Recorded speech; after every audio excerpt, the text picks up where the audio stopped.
भगवान शंकर और पार्वती जी का पानी ग्रहण संस्कार जो है भगवान नारायण को साक्षी करके कुछ समय बाद तो गोंडार गांव तक रोड चले जाएगी। पारंपरिक पहनावा पहना है लवा देवों की तीनों शक्तियों के दर्शन हो जाते हैं कि यहाँ पे जो द्वारपाल हैं ब्रह्मा जी और विष्णु जी। ये रूट आजकल बिल्कुल सुनसान है, गाड़ी का काम भी आसान नहीं होता है भाई। इन धाराओं का जल अपने घरों को ले जाते हैं पीने के लिए। तो सबसे पहले आप सभी को मेरा प्यार व नमस्कार। मेरा नाम है आलोक राणा और स्वागत है आप सभी का देवभूमि उत्तराखंड के इन खूबसूरत पहाड़ों से। सुबह सुबह बर्फीले हिमालय के दर्शन करके बहुत ही सुकून सा मिलता है हमेशा।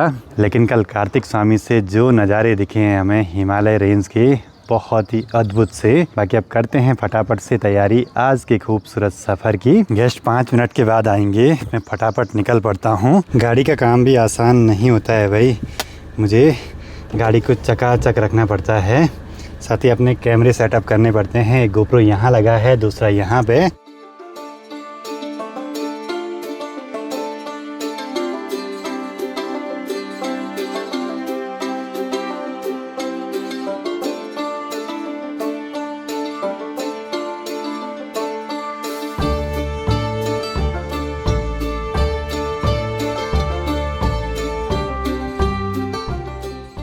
मेहमानों के साथ अभी पहुंच चुका हूं केदार घाटी के त्रियुगी नारायण गांव में। यहां पहुंचते ही चारों ओर पीले पीले सरसों के खेत और ऊंची ऊंची बर्फीली चोटियां बहुत सुंदर दिखाई देती हैं। पहुंच चुके हैं भगवान श्री त्रियुगी नारायण जी के मंदिर प्रांगण में और आज तो यहां खूब चहल पहल दिखाई दे रही है चारों ओर। कभी कभी यहां एक एक दिन में बहुत सारी शादियां होती हैं जब शादी का दिन रहता है। अब आजकल शादियों का सीजन है तो कल बोला मंदिर में करीब 34 शादियां थी। वर्णा नामार्थ संघा नाम रसा नाम छंद सामपि मंगला नाम च कर्तारो वंदे वाणी विनायको भवानी शंकरो वंदे श्रद्धा विश्वास रूपिणो याभ्या बिना न पश्यन्ति सिद्ध शांतस्थमीश्वरम। हिमालय की गोद में बसा हुआ भगवान नारायण का ये प्राचीन मंदिर त्रेता में जो है भगवान शंकर और पार्वती जी का पानी ग्रहण संस्कार जो है भगवान नारायण को साक्षी करके इस पवित्र स्थान पे हुआ है। बहुत प्राचीन मंदिर है, 3 युग का मंदिर है, त्रेता युग का मंदिर है। और राजा हिमांचल ने अपनी बेटी पार्वती का कन्यादान कहते हैं पुराणों के अनुसार इसी स्थान पर संपन्न कराया है। समझ गए जी। तो यहाँ पर 3 युग का अग्नि आज भी जलता है, इसीलिए स्थान का नाम है त्रियुगी नारायण। तो ब्रह्म कहते हैं ब्रह्मा जी इसमें ब्राह्मण थे और भगवान विष्णु ने जो है भाई की भूमिका शादी में निभाई थी। अपनी बहन पार्वती जी का हाथ जो है भगवान शंकर के हाथों में दिया था। प्रत्येक साल जो है बहुत सारे युगल जो है यहाँ पर बंधन सूत्र में बनते हैं, विवाह बंधन सूत्र में बनते हैं। तो विवाह के लिए प्रक्रिया ऐसी है कि सबसे पहले जो है दोनों पक्ष का यहाँ पर जो है आधार कार्ड चाहिए और बालिग होने चाहिए, मैंने अंडर एज नहीं होने चाहिए। उसके बाद माता पिता की अनुमति जरूरी है। वर पक्ष और कन्या पक्ष का आधार कार्ड चाहिए। उसमें 30-35 हज़ार रुपये लगभग उसका दोनों का खर्चा है। उसमें वेदी का खर्चा है, दोनों ब्राह्मणों का खर्चा है।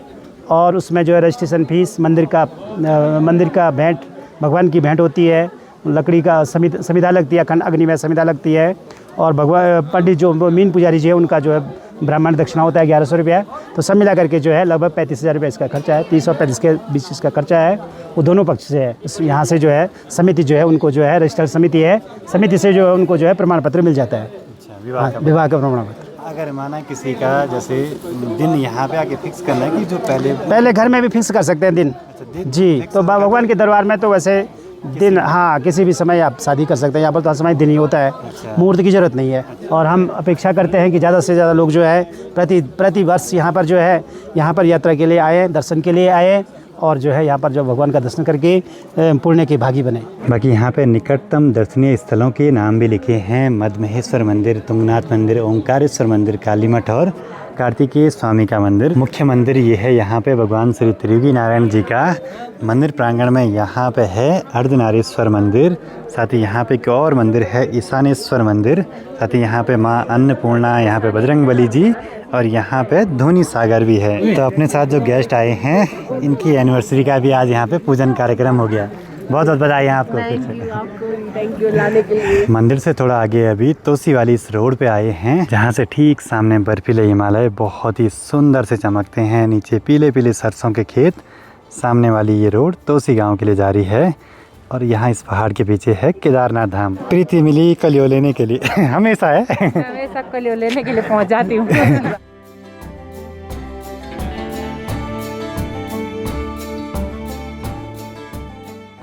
आगे बढ़ते हुए अभी सिरसी में रुके हैं। बाकी ये रूट आजकल बिल्कुल सुनसान है।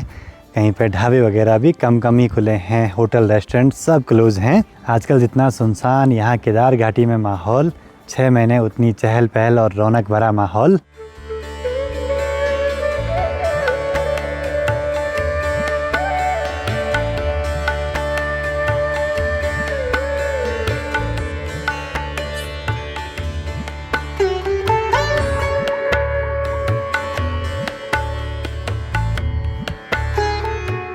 सफ़र में आगे बढ़ते हुए अभी सीधे आए हैं गुप्त काशी विश्वनाथ भगवान जी के मंदिर प्रांगण में। यहाँ पे विश्वनाथ भगवान जी का मंदिर, ये अर्धनारीश्वर मंदिर और यहाँ पे भगवान भैरवनाथ जी का मंदिर जो नया अभी बना है। यहाँ पे गंगा और यमुना रूपी 2 धाराएं भी हैं और ये मणिकर्णिका कुंड है। यहाँ पे मुझे छोटे छोटे बच्चे मिले। कहाँ से हैं?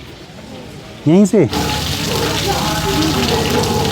गुप्त काशी के आसपास के सभी लोग इन धाराओं का जल अपने घरों को ले जाते हैं पीने के लिए। और केदारनाथ डोली यात्रा का ये पहला पड़ाव है और एक दिन डोली का रात्रि विश्राम यहीं पर होता है। मंदिर प्रांगण में छोटे छोटे बच्चे मिले। हाँ भाई, क्या बोले थे आप? बोलो। वो तो कोई दूसरा है ना। यहाँ पे छोटे छोटे बच्चे मिले, पानी के डब्बे ले आते हुए। डेली ले आते हैं पानी। हैं, एक बात पता चली है कि यहाँ से सभी लोग जाकर इस वाली धारा का जल ले जा रहे हैं पीने के लिए। बहुत बहुत बढ़िया, बधाई हो। धन्यवाद बहुत बहुत धन्यवाद।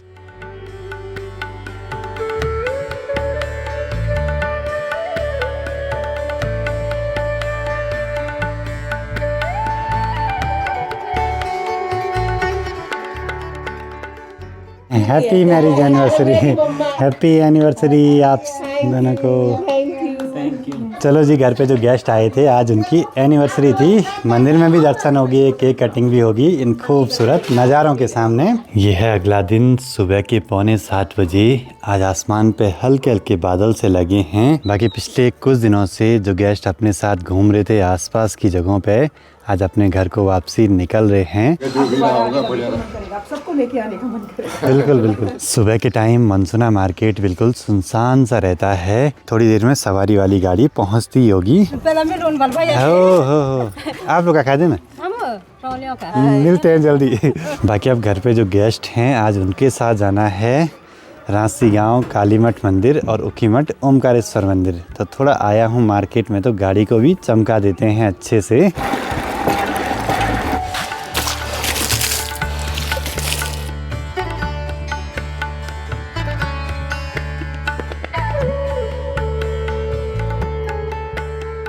टाइम करीब 11 बजने वाले हैं। अब निकल पड़ते हैं 3 और मंदिरों में दर्शनों के लिए।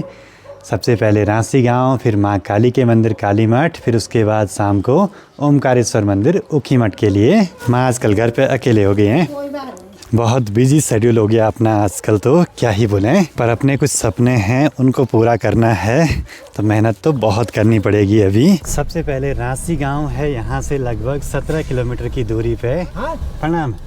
रांसी जाना है? बीच में किसका तेरे से भी होना था? वो तो खाए नहीं, वो खाए एक रोज दवाई नहीं खाई नहीं। अभी तक बोले दवाई नहीं खाते हैं, फिट हैं। चलो जी, रावलेक गांव में पहुंच चुके हैं और यहाँ से सामने बर्फीले हिमालय देखिए, बहुत ही सुंदर दिखाई दे रहे हैं भाई, बहुत ही सुंदर। हमारे साथ एक बॉडी जी बैठी रास्ते से, तो इन्होंने अपना पारंपरिक पहनावा पहना है, लवा वगैरह। तो गेस्ट इनके साथ कुछ फोटो खिंचा रहे हैं। रांसी गाँव में पहुँच चुके हैं अभी। एक बार ज़रा चलते हैं सीधे अकतौली धार तक। पीछे कुछ सवारियां हैं अपने गांव से हैं, तो उनको वहां तक छोड़ देते हैं। करेक्ट 12 बजे अभी पहुंच चुके हैं उस पॉइंट तक जहां से श्री मधमेश्वर धाम का पैदल रास्ता ये शुरू होता है। आज की डेट में कुछ समय बाद तो गोंडार गांव तक रोड चले जाएगी, तब उसके बाद तो रोड का ही सफ़र है यहाँ से करीब 4-5 किलोमीटर का। और सामने बर्फीले हिमालय देखिए, बहुत ही सुंदर यहाँ से। बस हाँ, दिखाना चाहिए। अब हम चलते हैं यहाँ से रांसी गांव में दर्शनों के लिए। ये साल 2026 है और अभी तक गोंडार गांव में रोड नहीं। सोचिए वहाँ के लोग कैसे आते होंगे इतनी दूर तक डेली मार्केट के लिए आना जाना। यहाँ भी मंदिर के पास तक गाड़ियाँ आ जाती हैं।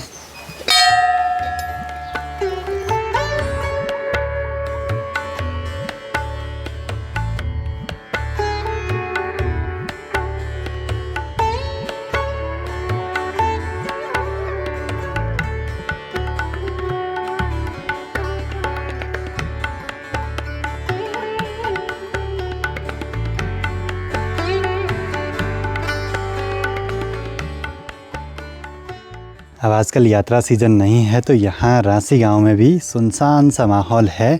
कुछ ही लोग आते हैं यहाँ मंदिर में दर्शनों के लिए आजकल। कल हमने एक अखंड ध्वनि के दर्शन किए भगवान श्री त्रियोगी नारायण जी के मंदिर में, और आज दूसरी ध्वनि के दर्शन यहाँ माँ राकेश्वरी देवी के मंदिर में भी कर लिए। अब इसके बाद जाना है तीसरी अखंड ध्वनि और माँ काली के दर्शनों के लिए कालीमठ घाटी की ओर।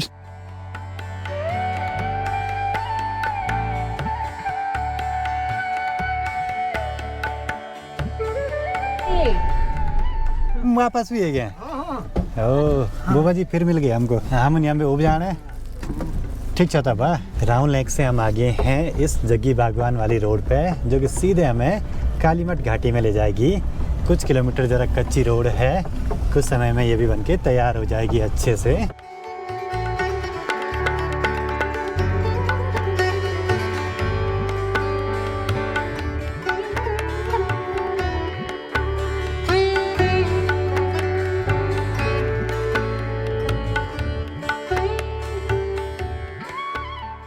दिन के करीब 2 बजे अभी पहुंच चुके हैं कालीमठ घाटी में। ठीक सामने पे है माँ काली का दिव्य और भव्य सा मंदिर।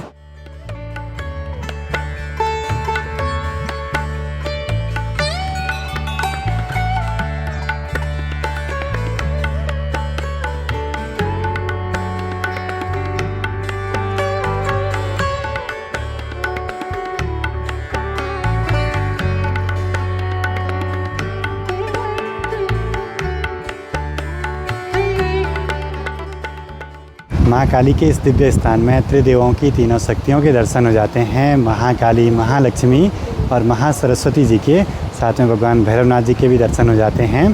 साथ ही महालक्ष्मी मंदिर में अखंड ध्वनि भी जलती रहती है। हर जगह यहाँ घंटियाँ दिखाई दे रही हैं, और हर बार मैं कहता हूँ जहाँ घंटियाँ ज़्यादा दिखेंगी इसका मतलब यह है कि वहाँ उस मंदिर में मनोकामनाएँ पूरी होती हैं भक्तजनों की।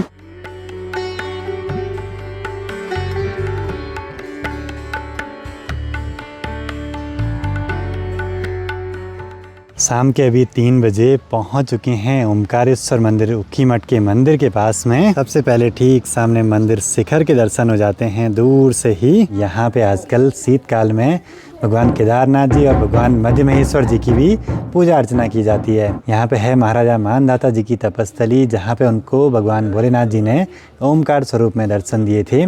साथ ही यहाँ पे उषा नृत्य विवाह स्थली भी है। मेन मंदिर के पास में यहाँ पे आपको पंचकेदार लिंग दर्शन, बाराही माता और साथ ही भगवान भैरवनाथ जी के दर्शन भी हो जाते हैं। बाकी मेन मंदिर की खास एक बात कि यहाँ पे जो द्वारपाल हैं ब्रह्मा जी और विष्णु जी हैं। मंदिर प्रांगण में पुराने भवन कुछ ऐसे हैं, लेकिन अभी यहाँ पे नई नई बड़ी बड़ी बिल्डिंग्स बन रही हैं। इसमें लकड़ी और पत्थर की गजब की कारीगरी करी हुई है। बाकी मंदिर के ठीक सामने वाली धार पे इस जगह पर है अष्टभैरव महाराज जी का मंदिर।